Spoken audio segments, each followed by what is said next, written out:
Hey guys, welcome to the second edition of the Sins of Attraction video blog. Today I want to talk to you guys about two factors that really affect guys in their learning process.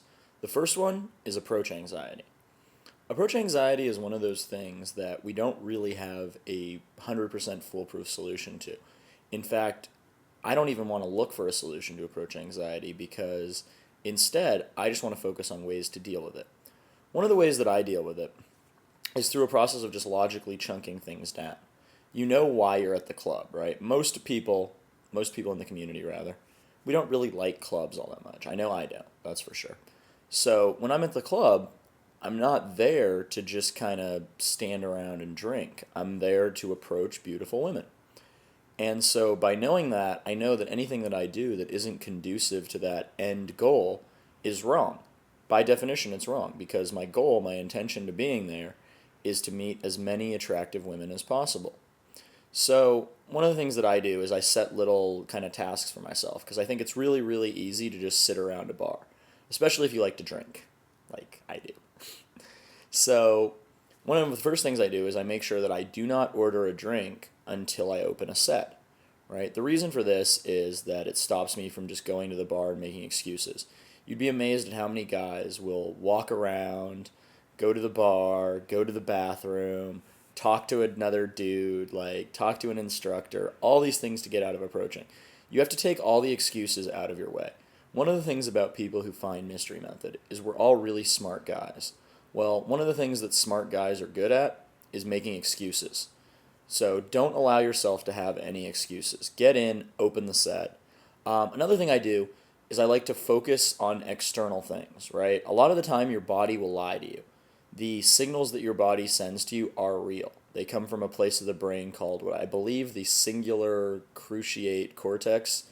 Don't quote me on that though, but there is a real physical sensation of pain associated with approach anxiety and social pressure.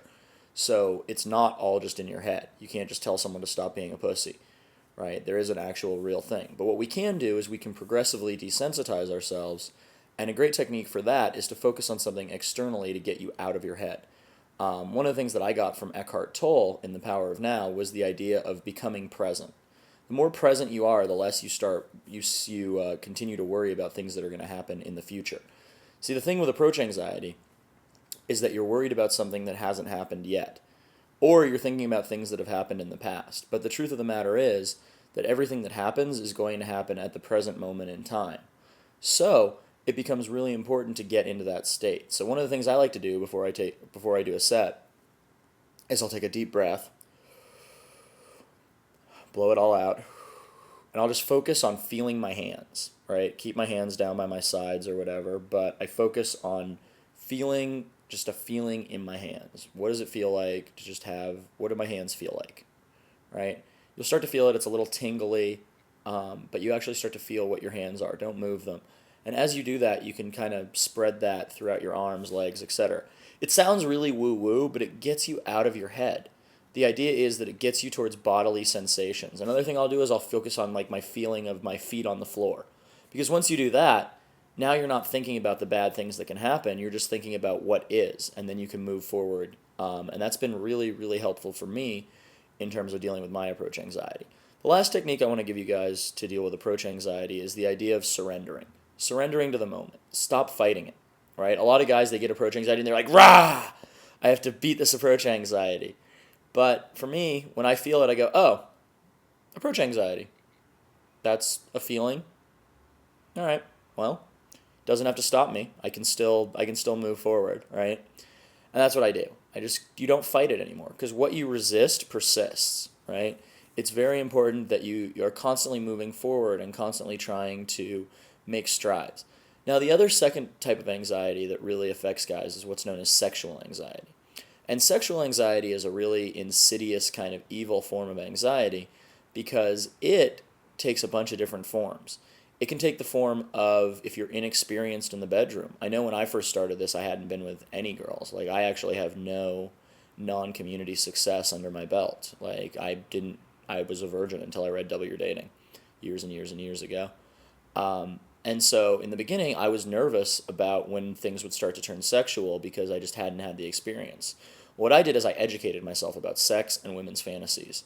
There's some great books out there. There's a book called The Guide to Getting It On, which is a really well-written, informal, non-technical book that really explains the nuances of how the bodies work and how sex kind of works. Other things I've read are My Secret Garden, right? Because one of the things that I think deals with a lot of sexual anxiety is the idea of the Madonna whore complex. You see really good examples of this in The Sopranos, right? Where Carmela is Tony's wife, and all of the mafia guys, they say their wives are like the mothers of their children, right? Whereas they have these gumas who are just these girls on the side that are basically pieces of ass. That's the definition of the Madonna and a whore, right? One woman is defined through the qualities that she has that make her virtuous, etc. But on the other hand, they also want these slutty sexual girls. The way that I dealt with this is the idea of looking at sexuality objectively as opposed to subjectively. Technology and sexuality are both morally neutral, right? Atomic bombs are not bad. Sexuality is not bad. Some women cheat. It's not necessarily a bad thing. There are biological reasons for this, and there's nothing wrong with it. But you have to be able to get to a point where you no longer put your subjective judgments on it. A lot of sexual anxiety comes from the judgments that we place on sex, right? We look at sex as a dirty thing. Sex is completely normal and natural. It's something that doesn't necessarily mean anything. It's like gymnastics. But at the same time, there's nothing wrong with it. There's nothing bad about it. You're not a bad person for wanting meaningless sex. You're not a bad person for having it, whether you're male or female. And coming to that place can really help a lot. Other guys have sexual anxiety because they're just uncomfortable with sex. They just don't know enough about it. Like, they may be harboring ideas that are socially conditioned that it's dirty or that it's something that has to mean something more than it actually does. I highly, highly recommend that you guys, if you think you have any of this stuff, that you check out some books like Nancy Friday's My Secret Garden. That was a book that really blew my mind. I actually ended up throwing it across the room at some point just because I was so unable to deal with it. But it's a book of female sexual fantasies. Until the 1960s, women were not even believed to have sexual fantasies. They believed that men were dirty and sexual, and that women were clean and virtuous and completely elevated onto this pedestal above the dirty, petty thoughts of sexuality. Well, Nancy Friday wrote an article in, I believe it was Esquire magazine, about her sexual fantasies, and she got thousands of women writing into her thanking her for doing that because they never knew what these thoughts they had were before, and now they started to understand themselves a little bit better. Now, I warn you, there's some pretty hardcore stuff in there. There's fantasies about being raped, there's fantasies about bestiality, etc. And again, if you're judgmental, you're really not going to like it, like I was when I read that book. I read that book a couple of years ago, and I've since reread it, and I'm completely fine with it now. But at the time, it was stuff that was hard to think because we have these idealized ideas of women, right? We put women on pedestals. In my book that I'm writing, I talk a lot about the pedestal effect, which is the idea that we elevate women to something that they aren't, and it's uncomfortable for both them and us because it's uncomfortable for them because they have to live up to the idea of being someone that they're not.